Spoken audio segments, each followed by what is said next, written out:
There are 7 behaviors that completely change how people treat you. They make others more careful with their words, more hesitant to disrespect you, less willing to test your limits, even when you never threaten them, raise your voice, or openly demand authority. Because the people who inspire the most fear are rarely the loudest. They are the ones you cannot read. Think about how much of yourself you reveal every day. Someone insults you, and your anger shows them exactly where to strike. Someone withdraws their approval, and your anxiety shows them how to control you. Someone questions your intentions, and you immediately begin explaining yourself, exposing your thoughts, weaknesses, and fears just to be understood. You believe you are being honest, but to the wrong person, you are handing over the blueprint to your mind. And people are always studying that blueprint. They notice what makes your voice change, what makes you defensive, what makes you feel guilty, how much disrespect you tolerate before responding, how desperately you want to be liked, how easily your emotions can be pulled in one direction or another. Every reaction teaches them something. Every explanation gives them information. Every boundary you fail to enforce shows them exactly how far they can push you. This is the uncomfortable truth Machiavelli understood centuries ago. People do not treat you according to your intentions. They treat you according to the power your behavior allows them to have over you. You can be intelligent, capable, and physically strong. But if another person can provoke you with a sentence, pressure you with disappointment, or manipulate you through your need for approval, then they have already found a way inside your defenses. Machiavelli argued that when a ruler could not be both loved and feared, fear was safer. Not because cruelty was always stronger, but because love depends on the emotions and loyalty of other people. Fear depends on consequences. People may stop loving you when it becomes inconvenient, but they hesitate to betray someone whose reactions they cannot predict, whose boundaries have consequences, and whose mind they cannot easily enter. This does not mean becoming violent, reckless, or needlessly cruel. A man who constantly threatens people is not powerful. He is advertising insecurity. A man who explodes at every insult is not dangerous. He is controllable. A man who needs everyone to know he should be feared has already revealed how badly he needs their recognition. Real fear does not come from noise. It comes from uncertainty combined with consequence. When people cannot read your emotions, cannot pressure you through approval, and cannot predict how much access they will lose after crossing a line, they become careful. Not because you demanded respect, but because your behavior taught them that provoking you is no longer safe. That is what these 7 behaviors create. They remove the emotional access other people use to control you. They make your words harder to twist, your boundaries harder to test, and your presence harder to dismiss. More importantly, they force you to confront the habits that have been making you predictable. Because most people do not lose power in one dramatic moment. They lose it gradually, each time they react too quickly, reveal too much, tolerate what they should have stopped, or remain where their peace is constantly being threatened. By the end of this video, you will understand how each of these behaviors changes the way people study you, approach you, and decide whether you are someone they can manipulate or someone they should never underestimate. And don't miss the last behavior because it is the hardest one to do. And the first behavior begins at the exact moment someone tries to provoke you. Behavior 1. You do not react emotionally when provoked. Provocation is not only an attack, it is a measurement. When someone insults or embarrasses you, they are watching to see whether emotion can override your judgment. The moment you react without thinking, you reveal where you are vulnerable and teach them how to reach that place again. This is why emotional discipline creates fear. Someone who cannot provoke you cannot fully measure or control you. They know what they said, but they cannot see what power it had over you. History offers a clear example. Abraham Lincoln understood this under far greater pressure. After General George Meade failed to pursue Robert E. Lee following Gettysburg, Lincoln wrote a furious letter expressing his disappointment, but he never sent it. He allowed the emotion to exist without allowing it to make the final decision. That restraint mattered. Once words are spoken or sent, the anger may disappear, but the consequences remain. Machiavelli understood the same strategic weakness. A leader who can be driven into anger can be driven into mistakes. An opponent does not need greater strength if he knows which insult will make you abandon calculation. Emotional control does not mean accepting disrespect or pretending you feel nothing. It means choosing the response that improves your position instead of the one that provides immediate relief. Sometimes the right response is silence. Sometimes it is a direct correction or boundary. What matters is that you respond because you decided it was useful, not because someone successfully forced the reaction out of you. But there is a difference between control and suppression. If you continually ignore real violations to appear unaffected, resentment will eventually make the decision for you. The goal is not to bury anger. It is to prevent the first wave of anger from controlling your behavior. When someone provokes you, pause and ask, what are they trying to make me reveal, and what response gives them the least control? That question changes the interaction. Instead of becoming the subject being studied, you become the observer studying them. And when provocation no longer works, people usually try another method. They question your character and wait for you to explain yourself. Behavior 2. You do not explain yourself to people committed to misunderstanding you. Words become a weakness when you use them to beg for a verdict. Someone questions your decision, distorts your intentions, or accuses you of something they have already decided to believe. Your instinct is to explain everything, to provide context, defend your character, and find the perfect sentence that will finally make them understand. But the more desperately you explain, the more authority you give them. You allow them to decide whether your reasons are acceptable, whether your boundary is justified, and whether you have earned the right to act as you did. That is no longer communication. It is submission disguised as honesty. Some misunderstandings are genuine and deserve clarification. Others are deliberate. As long as you remain in the conversation defending yourself, the other person controls the frame. They accuse, you answer. They doubt, you prove. They move the standard, you provide more evidence. There is no explanation powerful enough to satisfy someone whose real goal is to keep you explaining. Imagine rejecting an unreasonable request. You give a clear reason once, but instead of accepting it, they attack your character. They call you selfish or ungrateful, hoping the accusation will pull you back into negotiation. Most people take the bait. They begin listing their sacrifices and proving the goodness of their intentions. But once you recognize the game, you stop participating. You do not need to defend your entire character every time someone dislikes one of your decisions. You state what is necessary, make your position clear, and leave the rest unanswered. This is what makes walking away without endless explanation so unsettling. The other person expected your guilt to keep you present. When it fails, they are forced to confront a possibility they did not expect. Their opinion may no longer have power over you.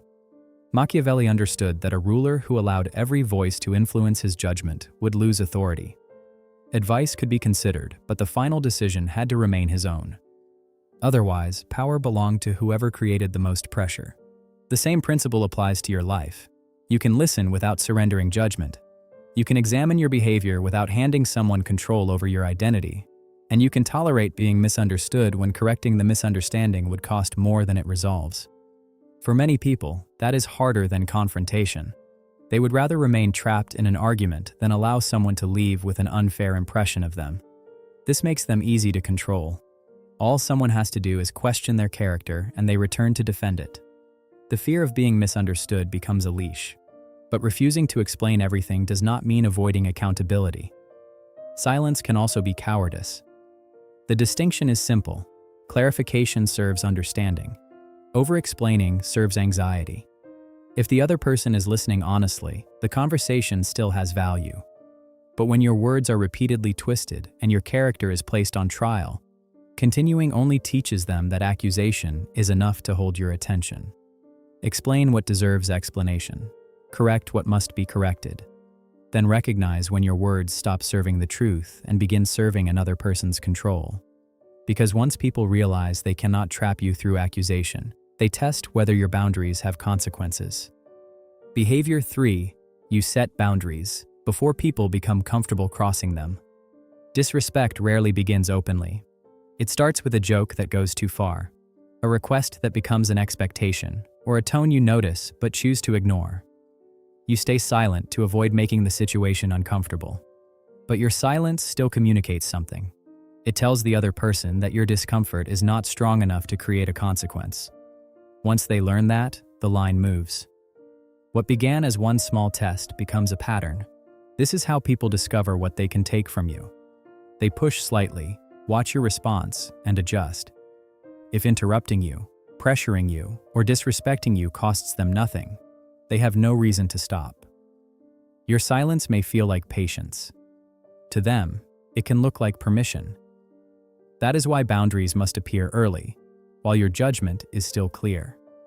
If you wait until resentment has accumulated, your eventual reaction will contain the anger of every previous moment you ignored. Imagine someone making a disrespectful comment about you in front of others. You do not laugh it off or give an emotional speech. You simply say, "Do not speak about me like that again." The sentence removes ambiguity, but the real boundary is what happens if they repeat it. A boundary is not merely what you tell another person to stop doing. It is what you are prepared to change when they refuse.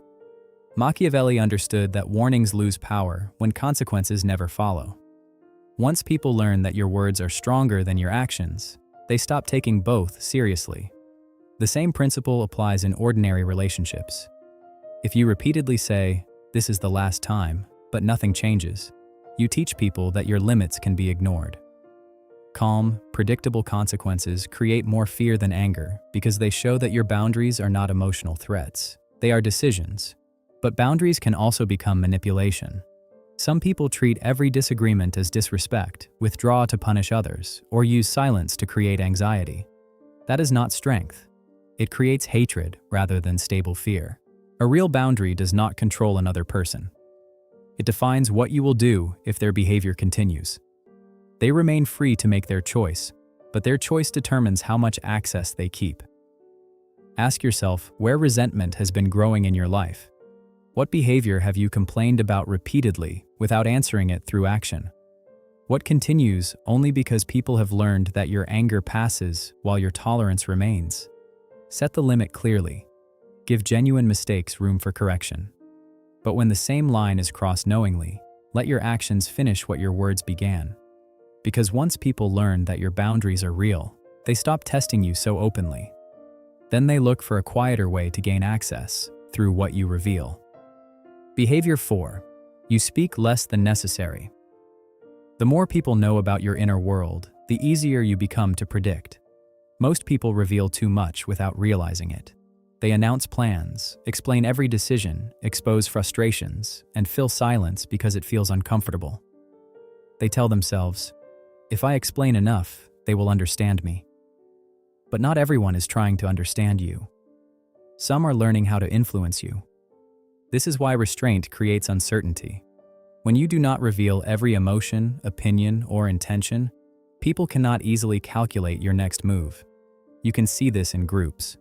The loudest person often reveals their ambitions, alliances, and insecurities within minutes. The quiet observer understands the room while exposing little of his own position. Machiavelli emphasized timing and the danger of revealing intentions before action became useful. His lesson was not to lie constantly, but to understand that unnecessary transparency can destroy your advantage. There is a difference between speaking to create clarity and speaking to relieve anxiety. One strengthens your position, the other exposes it. Before revealing something, ask yourself, does this person need to know? Does saying it improve the situation? Or am I searching for reassurance? This does not mean becoming secretive or refusing necessary communication. Silence can damage trust, and withholding information to make others anxious is manipulation. The goal is judgment. Reveal what creates trust. Say what makes your position clear. Keep private what would only make you easier to pressure, predict, or provoke. When your words become selective, they begin carrying more weight. People listen differently to someone who does not speak merely to be noticed. But when people cannot learn your weaknesses through conversation, they wait for pressure to reveal them. Behavior 5. You do not break under pressure. A room can change the moment something goes wrong. People begin speaking faster, shifting blame, and looking toward one another for direction.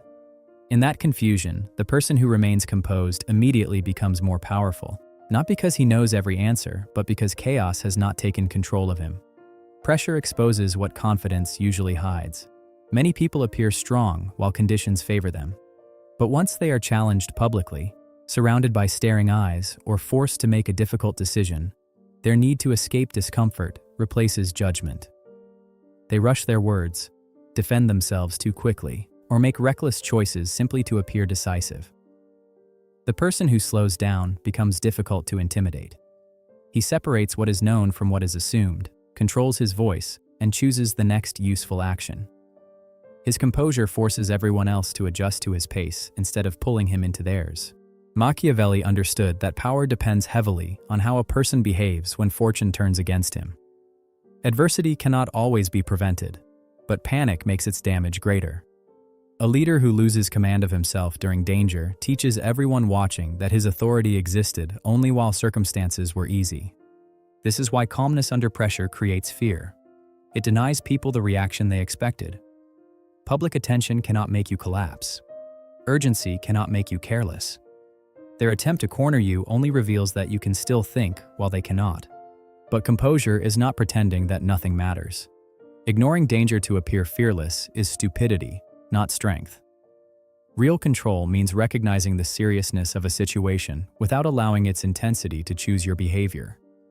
When pressure rises, ask yourself, what is actually happening and what action improves my position now? That question interrupts panic. It turns attention away from how you appear and toward what must be done. People remember who became unstable when the room turned against them. They also remember the person whose voice remained steady and whose judgment became sharper. Because once people learn that pressure cannot break you, they search for something more personal to control you with. They search for your need to be approved. Behavior. 6. You do not need other people's approval. Approval is one of the quietest forms of control. Nobody has to threaten you if disappointment is enough to change your behavior. A raised eyebrow can make you doubt your decision. A dismissive comment can shrink an ambition you believed in moments earlier. You begin adjusting yourself before anyone has even rejected you. The internal thought is usually, what will they think of me?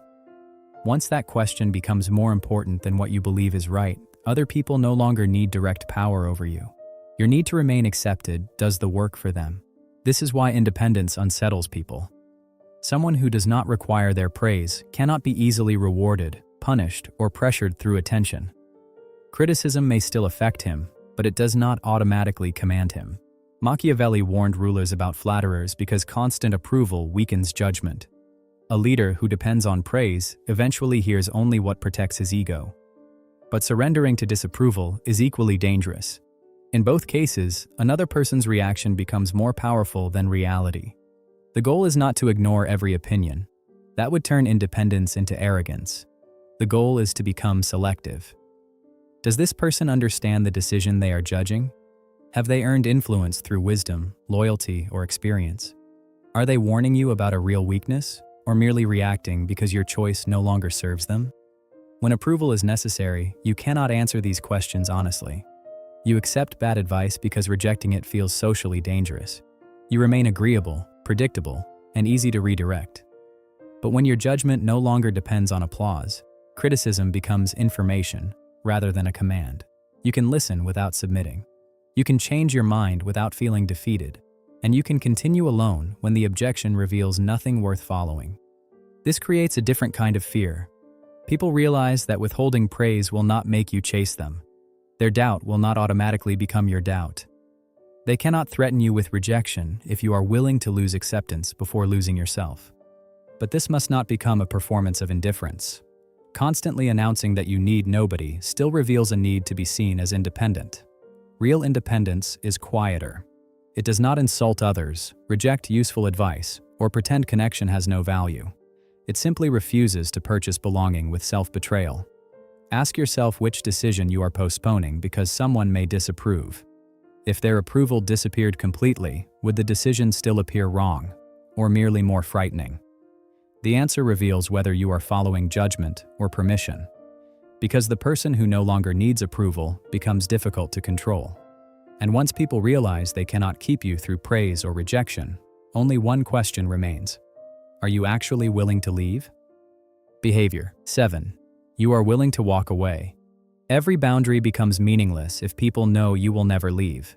You can remain calm, speak carefully, and reject approval. But if someone can repeatedly disrespect you without losing access to you, they eventually learn that your limits are only words. This is why the willingness to walk away creates the deepest fear. Most people stay too long because attachment clouds judgment. They hope another conversation will fix the pattern. They accept one more insult, betrayal, or manipulation because leaving feels more painful than continuing. But each time they remain, they teach the other person that the relationship matters more to them than their dignity. Machiavelli understood that power depends on independence. The person who cannot afford to lose something can be controlled through the threat of losing it. When others know you are terrified of rejection, loneliness, or separation, they know exactly which pressure to use. Walking away removes that weapon. It shows that access to you is conditional. Your presence continues only where your limits, peace, and value are respected. This does not mean abandoning people after one mistake. Conflict, disagreement, and disappointment are part of every real relationship. Leaving at the first discomfort is not strength, it is avoidance. The distinction is repetition. A mistake can be corrected. A pattern reveals intention. When the same behavior continues after it has been addressed, staying no longer proves loyalty. It proves that the consequence will never arrive. Ask yourself one question. What am I continuing to tolerate only because I am afraid of what happens if I leave? The answer reveals where another person may already hold power over you. You do not need a dramatic final speech. You do not need revenge or permission. Sometimes the strongest consequence is simply removing your time, attention, and presence, and refusing to negotiate them back through guilt. Because the person people fear losing most is the one who has already proven he is capable of leaving. These 7 behaviors all lead to the same truth. People treat you according to what your behavior allows. When your emotions cannot be controlled, your boundaries cannot be ignored, and your presence cannot be taken for granted, people become careful. But the goal is not to perform coldness or make everyone afraid of you. It is to become someone who cannot be easily provoked, pressured, or manipulated. Implement these behaviors and watch how people begin treating you with more respect. Subscribe for more psychology and philosophy on power, human behavior, and the hidden forces shaping you and how people treat you.